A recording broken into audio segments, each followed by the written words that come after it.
One rank one pension जब मोदी सरकार आई तो उन्होंने घोषणा की कि हम आपको देंगे। बहुत लंबी मांग है, बहुत लंबे समय से सैनिकों की मांग चली आ रही है। 71 के बाद में जब कांग्रेस सरकार ने ये कहा था कि हमारे पास पैसा नहीं है, हम आपको 75% पेंशन नहीं दे सकते, इसलिए जब देश की आर्थिक स्थिति अच्छी हो जाएगी तो हम इस पेंशन को दोबारा से 75% लागू कर देंगे। अब उस समय जब हमारे को 50% पेंशन दी गई, वो लगातार आज तक चली आई। जब ये सरकार नई सरकार आई, उसने वादा किया और 7 नवंबर 2015 को ये वन रैंक वन पेंशन की स्कीम को लागू कर दिया गया, यानी OROP 1। अब लागू तो कर दिया, सरकार ने अपना पूरा काम किया, पूरी जिम्मेवारी निभाई, लेकिन हमारे ही वरिष्ठ अधिकारियों ने जो मैनेजमेंट में बैठे हैं, जो फैसला लेते हैं सरकार के बाद में, जिनका नंबर आता है, जो कमेटी में होते हैं, ये धोखा उन्होंने किया। कैसे किया कि एक कमेटी होती है, वो गठित करती है किसको क्या देना है, किस तरीके से देना है। उन्होंने क्या किया, अपने जो भी ऑफिसर क्लास के लोग थे, जनरल से लेके और लेफ्टिनेंट तक, सबको वो फायदा अफसर क्लास को दिया गया। और JCO OR जो इसमें आते हैं, जिनके लिए ये पेंशन बनाई गई थी। क्यों बनाई गई थी कि एक सिपाही जब रिटायर होता है तो उसकी उम्र 35 साल, 36 साल, मैक्सिमम 40 साल होती है। हवलदार तक 40 साल में आ जाते हैं। जब उनके बच्चों को पैसे की ज़रूरत पड़ती है, तभी उनकी तनख्वाह आधी हो जाती है। अब वो उस पैसे से अपने बच्चों की देख रेख, पढ़ाई लिखाई, ब्याह शादी, ये सारे काम कैसे करें। 50% उसमें भी बहुत सारे हमारे भत्ते वो कम हो जाते हैं। लेकिन जो हमारे लिए जो चीज़ लागू की गई थी, हमारे ही OR JCO का फ़ायदा उठाकर, हमको आगे करके, पावर दिखा के, और वो हमारा हक मैनेजमेंट कमेटी ने अपने अफसर्स भाइयों को ही दिया। और ORs को बिल्कुल नाम मात्र के बराबर, सिर्फ कि कोई ये ना कह सके कि सबको ये नहीं मिला है। थोड़ा बहुत मिल गया कि हाँ जी सब OROP मिल गया, जबकि ऑफिसर्स की जो सर्विस होती है 58 से 60 साल होती है।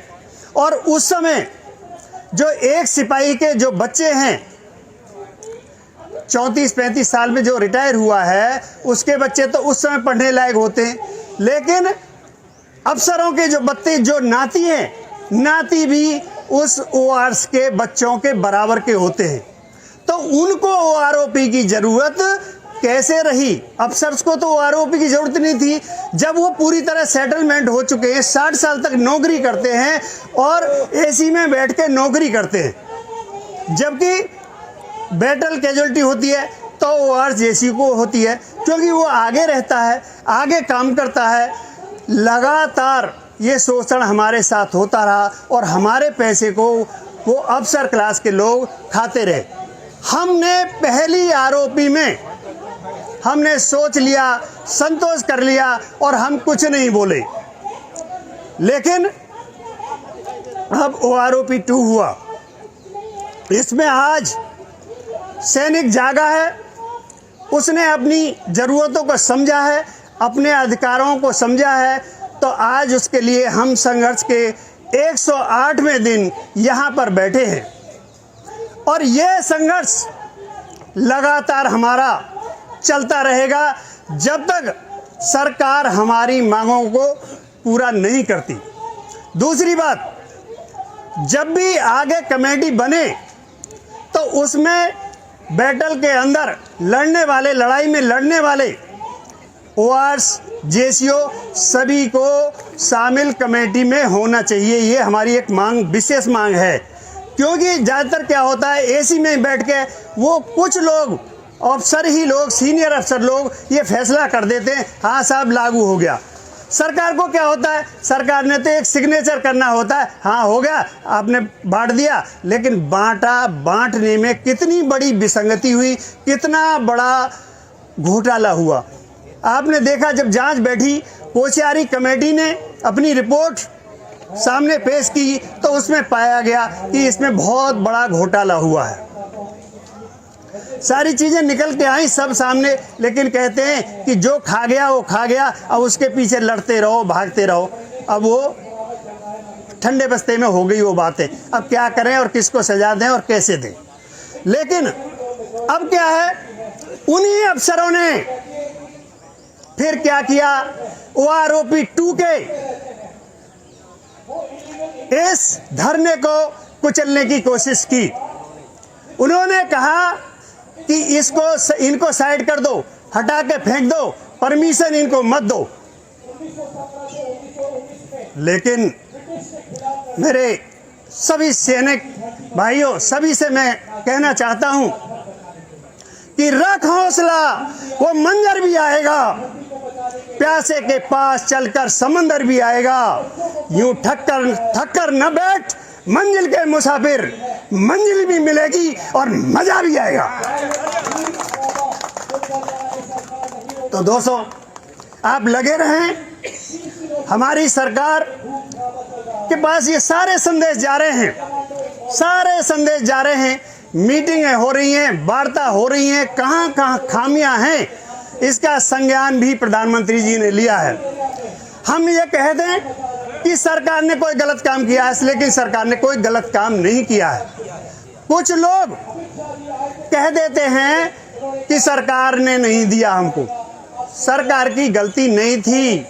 सरकार हमारी लंबे समय से चली आ रही मांगों को स्वीकार ही नहीं करती। अगर ऐसा सरकार के मन में होता तो सरकार ने बजट घोषित कर दिया, इतना पैसा OROP में देना है।